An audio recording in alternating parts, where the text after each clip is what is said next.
Welcome, my dear students and friends.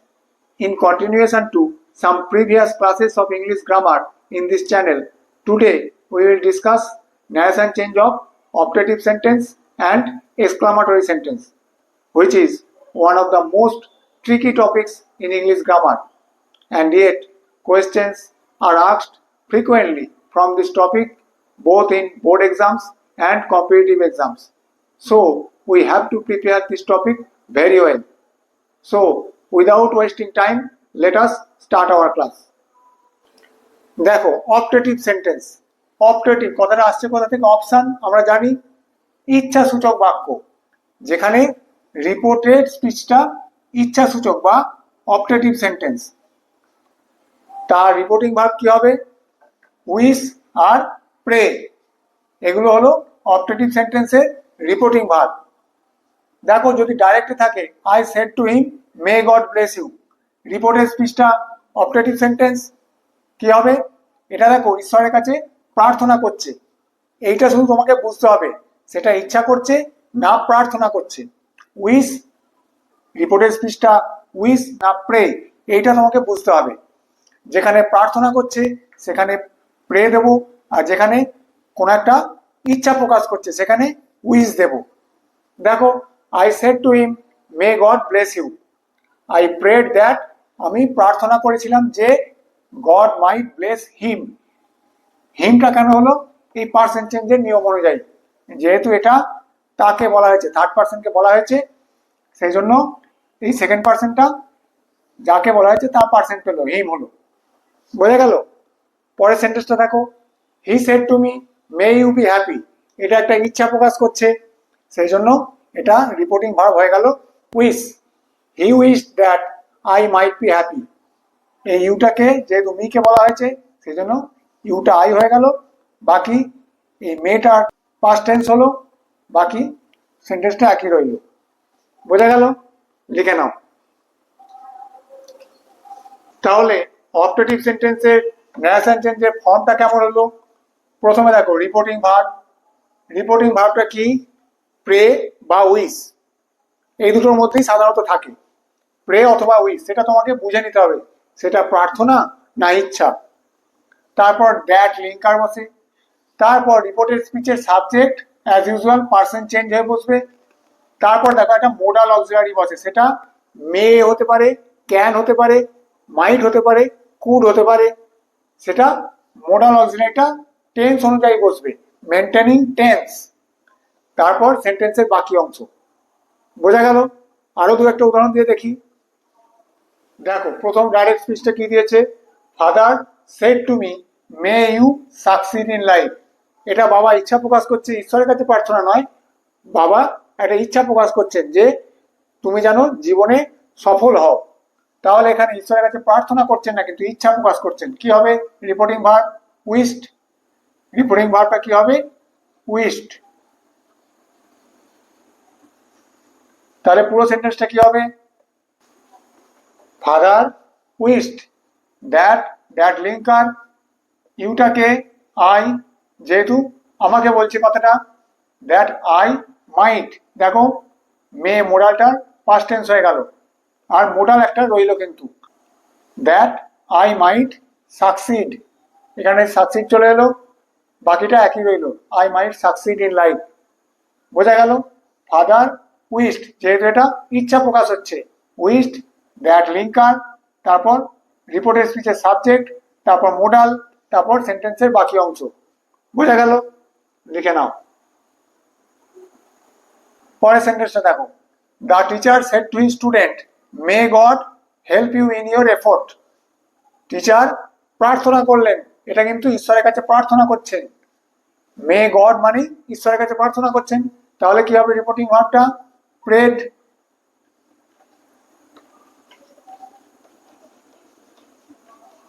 Prayed E D কেন? যেহেতু এটা পাস্ট টেন্সে রয়েছে।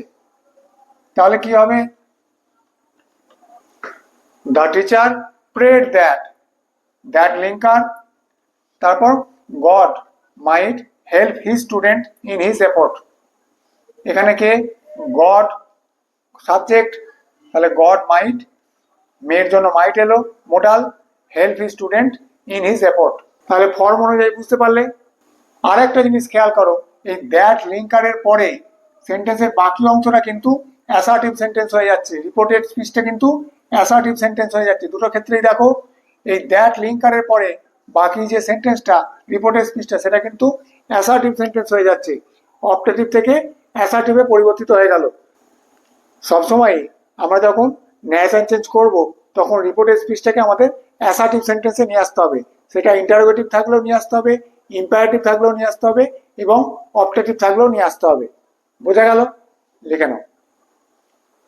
আচ্ছা, অপটেটিভ সেন্টেন্স মানে ইচ্ছা, সেটা সবসময় পজিটিভ হবে এমন কোনো কথা আছে কি? কোনো সময় নেগেটিভ ইচ্ছাও তো হতে পারে। যেমন দেখো, the man said to the tyrant, tyrant মানে অত্যাচারী, লোকটা একটা অত্যাচারী লোককে উদ্দেশ্য করে বলল, may you lose all your wealth, তুমি তোমার সমস্ত সম্পদ হারিয়ে ফেলো। এখানে রিপোর্টিং ভার্বটা কি হবে? উইশ নিশ্চয়ই হবে না, সে এখানে অভিশাপ দিচ্ছে, দ্য ম্যান কার্সড, তাহলে সেড টু রিপোর্টিং ভার্বটা কি হয়ে যাবে? কার্সড। যেহেতু এটা একটা নেগেটিভ নাবাচক ইচ্ছা, অভিশাপ দিচ্ছে, the man cursed the tyrant, said to রয়েছে, curse the tyrant, that linker. এবার দেখো হিটাকে the tyrant, he might lose all his wealth, বা এটাকে আরেকভাবে কি বলা যায়? The man curse that the tyrant might lose all his wealth, মানুষটা অভিশাপ দিল যাতে এই যে অত্যাচারী লোকটা তার সমস্ত সম্পদ হারিয়ে ফেলে। সাধারণত আমাদের এরকম নেগেটিভ উইশ দেয় না, তবুও এটা জেনে রাখা ভালো। বোঝা গেল? লিখে নাও। এতক্ষণ ধরে আমরা যে সমস্ত অপটেটিভ সেন্টেন্সে ন্যারেশন চেঞ্জ করলাম সেগুলো একটু খেয়াল করলেই দেখতে পাবে এখানে যে ইচ্ছাগুলোর কথা বলা হয়েছে সেগুলো কোনো একজন ব্যক্তি চাইছে অন্যের ক্ষেত্রে সেটা হোক। কিন্তু এবারে আমরা এমন একটি অপটেটিভ সেন্টেন্স নিয়েছি যেখানে বক্তা নিজে তার নিজের জন্য কিছু ইচ্ছা প্রকাশ করছে। যেমন দেখো, the girl said, had I the wings of a bird, মেয়েটা বলল বা মেয়েটা ইচ্ছা প্রকাশ করলো, যদি আমার পাখির মতো ডানা থাকতো। এই ধরনের ন্যারেশন চেঞ্জগুলো আমরা কিভাবে করব? দেখো, খুব সহজ জিনিস, দ্য গার্ল উইশড বসে যাবে, তারপর দ্যাট লিঙ্কার। দেখো এবার দ্যাটের পরে কি আসবে? সাবজেক্ট। সাবজেক্ট কি হবে এখানে? আই। কার পার্সন পাবে? গার্লের। কি হয়ে যাবে এটা? সি। দ্যাট সি, এই হ্যাডটা এবার সাবজেক্টের পরে চলে আসবে, আমরা এটাকে অপটেটিভ থেকে অ্যাসার্টিভ করে দেব, সি এর পরে হ্যাড চলে এলো, that she had the wings of a bird. তাহলে এই ধরনের অপটেটিভ সেন্টেন্সগুলো ন্যারেশন চেঞ্জ কিভাবে করতে হয় বোঝা গেল। অথবা এটাকে আমরা আরেকভাবেও করতে পারি, কি? দেখো, দ্য গার্ল উইশড, ইফ নিয়ে এলাম, the girl wished if she had the wings of a bird. বোঝা গেল? ইফ বসিয়ে আমরা ইন্টারোগেটিভ সেন্টেন্সের সময় ইন্টারোগেটিভ থেকে অ্যাসার্টিভ করেছি, এখানেও আমরা ইফ বসিয়ে অপটেটিভ থেকে অ্যাসার্টিভ করতে পারি, কিন্তু এখানে আর দ্যাট লিঙ্কারটা থাকবে না। বোঝা গেল? আমরা দুভাবেই যে এই ধরনের অপটেটিভ সেন্টেন্স তাদের ন্যারেশন চেঞ্জ করতে পারি। এইভাবে করলে আমাকে দ্যাট লিঙ্কার নিয়ে আসতে হবে, আর এইভাবে করলে আমাকে ইফ নিয়ে আসতে হবে, আর দ্যাট বসাবো না। বোঝা গেল? লিখে নাও। তাহলে এই ধরনের অপটেটিভ সেন্টেন্সের ন্যারেশন চেঞ্জের আরেকটা উদাহরণ দেখি। The man said, had I been there, মানুষটা ইচ্ছা প্রকাশ করলো, যদি আমি সেখানে থাকতাম। কি হবে? দেখো, the man wished that he had been there, the man wished এলো অপটেটিভ সেন্টেন্সের জন্য, দ্যাট লিঙ্কার, তারপরে এটাকে বাকি অংশ অ্যাসার্টিভ হয়ে গেল, হি হ্যাড বিন দেয়ার। অথবা দ্য ম্যান উইশড, এই অবধি ঠিক আছে, একই রইল, দ্যাটের পরিবর্তে এখানে ইফ এলো, ইফ হি হ্যাড বিন দেয়ার। বোঝা গেল? লিখে নাও। আশা করি অপারেটিভ সেন্টেন্সের ন্যারেশন চেঞ্জ তোমরা ভালোভাবে বুঝতে পেরেছো। অসুবিধা থাকলে কমেন্ট করে জানিও। এবার আমরা এক্সক্লামেটরি সেন্টেন্সের ন্যারেশন চেঞ্জ নিয়ে আলোচনা করব। Many questions of narration change of exclamatory sentences come both in board exams and competitive exams. প্রচুর পরিমাণে প্রশ্ন আসে। এটা যদি তোমরা ভালোভাবে করতে পারো তাহলে বোর্ডের পরীক্ষা এবং কম্পিটিটিভ পরীক্ষা দুটোতেই তোমাদের সাফল্য নিশ্চিত। দেখো, এক্সক্লামেটরি সেন্টেন্স কোথা থেকে আসছে? এক্সক্লেম মানে আশ্চর্য হয়ে যাওয়া বা কিং কর্তব্য বিমূঢ় হয়ে যাওয়া বা পাগল হয়ে যাওয়া, একটা ভেতরের একটা অনুভূতি। এই অনুভূতিগুলো আমরা কখন প্রকাশ করি? আনন্দে প্রকাশ করি, এক্সক্লেম উইথ জয়। আশ্চর্য হয়ে গেলে প্রকাশ করি, এক্সক্লেম ইন ওয়ান্ডার। বা হতাশা বা দুঃখে প্রকাশ করি, এক্সক্লেম ইন গ্রিফ। আচ্ছা, তাহলে এক্সক্লামেটরি সেন্টেন্সের রিপোর্টিং ভার্বগুলো কি হতে পারে? রিপোর্টিং ভার্ব কি হবে? এক্সক্লেম উইথ বা ইন জয়। আশ্চর্য হয়ে গেলে হতে পারে রিপোর্টিং ভার্ব কি হতে পারে? ওয়ান্ডার মানে আশ্চর্য হওয়া, এক্সক্লেম ইন ওয়ান্ডার। আবার হতাশায় হতে পারে, শোকে হতে পারে, এক্সক্লেম ইন গ্রিফ। যেখানে আমি জয়, আনন্দ না আশ্চর্য না শোক বুঝতে পারছি না, সেখানে শুধু এক্সক্লেম দেব। আবার সুয়ার, রিপোর্টিং ভাবটা কখন সুয়ার বা শপথ নেওয়া হবে? যখন আমি ঈশ্বরের নামে শপথ করে বলছি, বাই গড। সেই জাতীয় এক্সক্লামেটরি সেন্টেন্সে রিপোর্টিং ভার্ব হচ্ছে সুয়ার। আবার রিপোর্টিং ভার্বটা কোনো সময় সাউট বা চিৎকার করা হয়, ওহো হি ইজ দেয়ার। আমি জোরে চিৎকার করে বললাম, ওহো সে তো ওখানে। এখানে রিপোর্টিং ভার্বটা কি হলো? সাউন্ড। আবার কাউকে আমি প্রশংসা করে বলতে পারি, bravo you have done a good job. সেখানে রিপোর্টিং ভার্বটা কি হবে? অ্যাপ্লড। তাহলে এক্সক্লামেটরি সেন্টেন্সের ডাইরেক্ট থেকে ইনডাইরেক্ট করার সময় কতগুলো রিপোর্টিং ভার্ব হলো বোঝা গেল? লিখে নাও এগুলো। দেখো, প্রথম সেন্টেন্সটা, the boy said hurray we have won the match. আনন্দ প্রকাশ করছে, তাহলে এক্সক্লেমড ইন জয়। রিপোর্টিং ভার্বটা কি হবে? Exclaimed in joy. ইন বা উইথ জয়, এটা হলো রিপোর্টিং ভার্ব। তাহলে ন্যারেশন চেঞ্জ করলে কি হবে? দেখো, দ্য বয় যেমন ছিল বসে গেল, এক্সক্লেমড ইন বা উইথ যে কোনো একটা লিখবো, জয় আনন্দ, এক্সক্লেমড ইন বা উইথ জয়। তারপর লিঙ্কার আসবে দ্যাট, তারপর এই উইয়ের জন্য দে, পার্সেন্ট চেঞ্জ হয়ে এলো, বাকি অংশ এক। এবং এটা এক্সক্লামেটরি সেন্টেন্স থেকে অ্যাসার্টিভ সেন্টেন্সে রূপান্তরিত হয়ে গেল। সমস্ত রকম সেন্টেন্সেরই যখন আমরা ডাইরেক্ট থেকে ইনডাইরেক্ট করব সেটা কিন্তু অ্যাসার্টিভ হয়ে যাবে। সেটা যত রকম সেন্টেন্স আছে, ইন্টারোগেটিভ, ইম্পারেটিভ, অপটেটিভ, এক্সক্লামেটরি, সবই কিন্তু অ্যাসার্টিভ হয়ে যাবে যখন আমরা ডাইরেক্ট থেকে ইনডাইরেক্ট নিয়ে যাব। ইনডাইরেক্ট স্পিচ মানেই সেটা কিন্তু অ্যাসার্টিভ সেন্টেন্স। বোঝা গেল? তাহলে ফর্মটা কি হবে? এক্সক্লেমড, এই যে রিপোর্টিং ভার্ব, তারপর দ্যাট লিঙ্কার, তারপর পার্সেন্ট চেঞ্জ হয়ে সাবজেক্ট বসবে, তারপর সেন্টেন্সের বাকি অংশ। পরের সেন্টেন্সটা দেখো, he said to me alas I have lost my book. এটা সে দুঃখ পেয়েছে, তাহলে রিপোর্টিং ভার্বটা কি হবে? Exclaimed in grief. Reporting verb exclaimed in grief, যেহেতু এখানে দুঃখ পেয়েছে। বোঝা গেল? তাহলে ন্যারেশন চেঞ্জ করলে কি দাঁড়াবে? হি এক্সক্লেমড ইন গ্রিফ, তারপর দ্যাট লিঙ্কার, তারপর এই আয়ের জন্য হি এলো, he had lost his book, সেন্টেন্সের বাকি অংশটা। বোঝা গেল? লিখে নাও। তাহলে exclamatory sentence of joy or grief, এদের ন্যারেশন চেঞ্জের ফর্মটা কেমন হবে? প্রথমে রিপোর্টিং ভার্বটা কি হবে? Exclaim in joy or grief, তারপর দ্যাট লিঙ্কার, তারপর রিপোর্টেড স্পিচের সাবজেক্ট পার্সেন্ট চেঞ্জ হয়ে বসবে, তারপর সেন্টেন্সের বাকি অংশ। বোঝা গেল? লিখে নাও। আবার এখানে দেখো, he said oh what a big tree it is.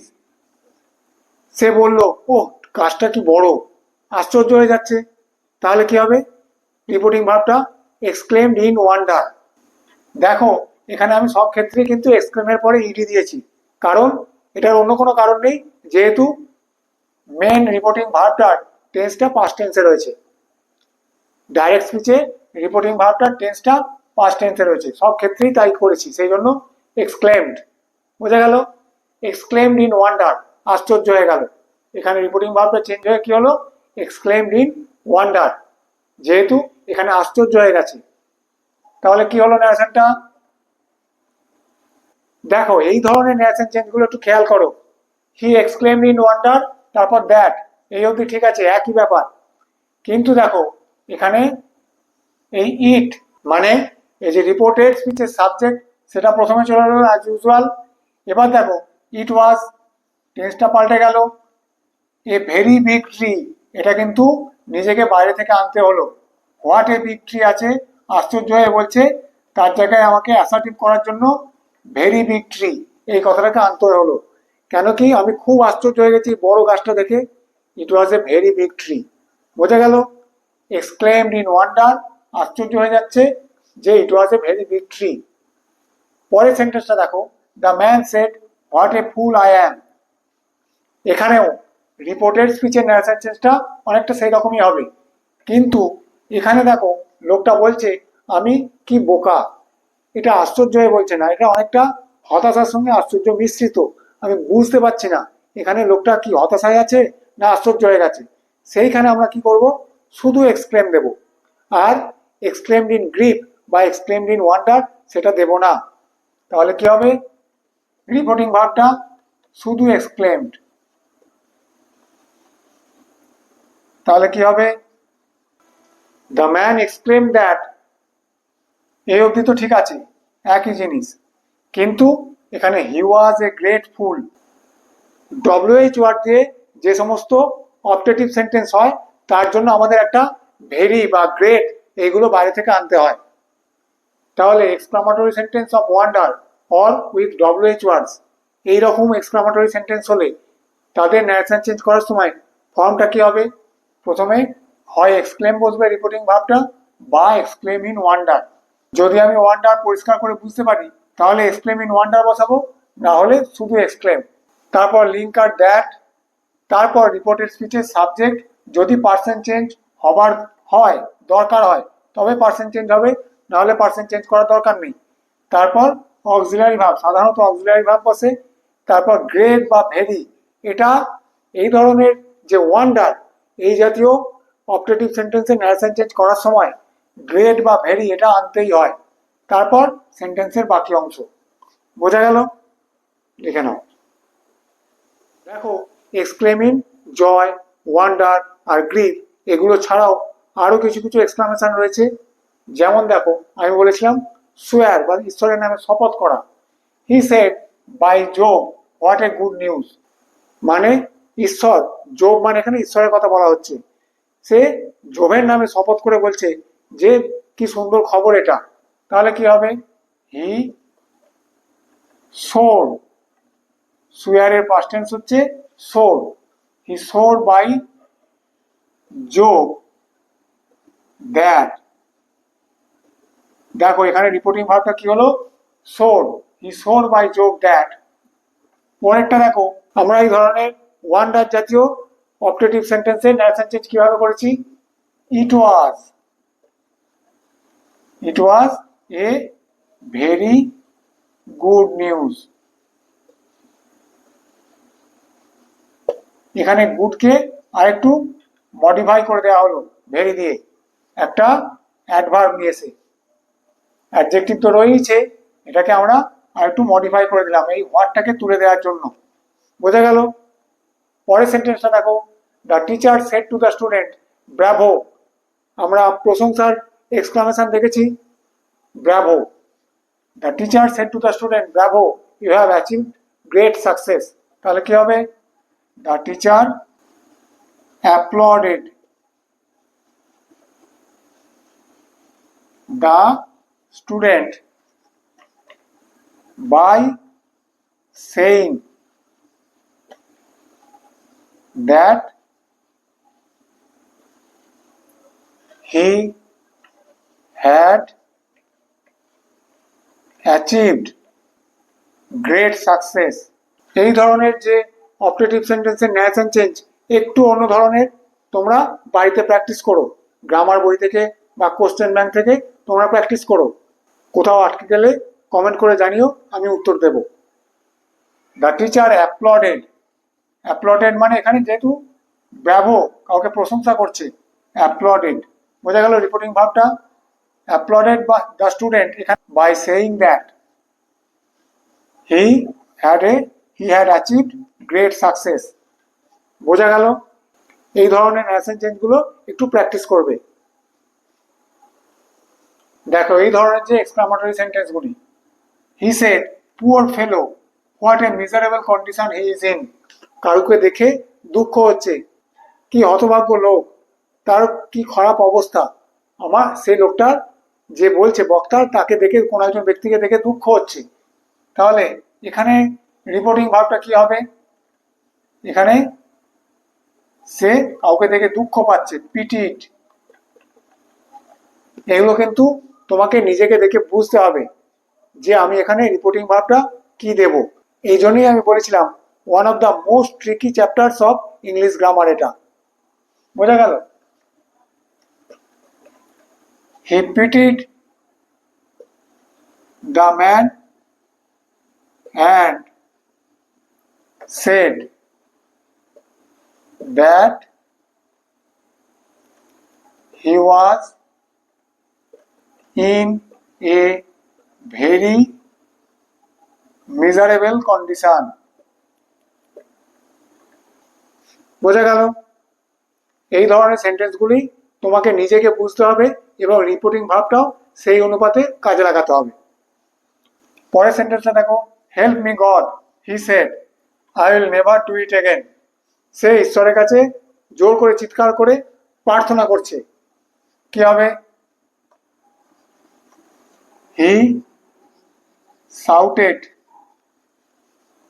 Two God to help হিম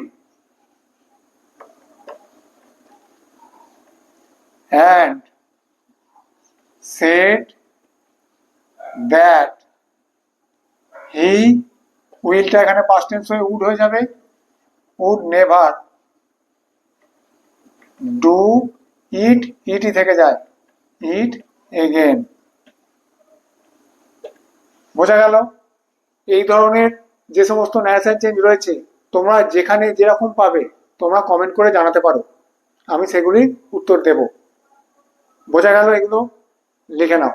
আশা করি এক্সক্লামেটরি সেন্টেন্সের ন্যারেশন চেঞ্জ কেমন হয় সেগুলির একটা ক্লিয়ার আইডিয়া আমি তোমাদের দিতে পেরেছি।